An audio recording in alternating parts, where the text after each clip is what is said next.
Ինչպես պատրաստել մանդարինի մուրաբա, եկեք սկսենք սկզբից։ Առաջինին ընտրում ենք փոքր չափի մանդարիններ։ Լցնում ենք կաթսայի մեջ, վրան լցնում եղման ջուր։ Թողնում ենք 30-ից 40 րոպե։ Կապում ենք ջուրը ու լավ լվանում մանդարինները հոսող ջրի տակ։ Հեռացնում ենք ավելորդ հատվածները։ Կամ ինչպես հոլովակում է ցուցադրված, կամ ուղակի հանում ենք պոչիկները ու պատրակաղով ծակծկում։ Պատրաստում ենք օշարակ, չափաբաժինները կտեղադրեմ հոլովակի վերջում։ Եփում ենք 3-ից 4 անգամ ընդմիջումներով։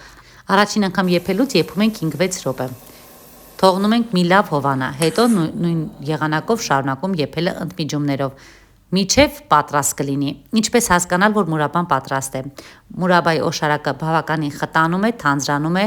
մանդարինները հետաքրքիր փայլ են ստանում ու հետաքրքիր գույն են ստանում։ Իր տեսքից էլ արդեն պարզ կդառնա, որ մուրաբան պատրաստ է։ Կարող ենք լցնել տարաները եւ պահածոացնել։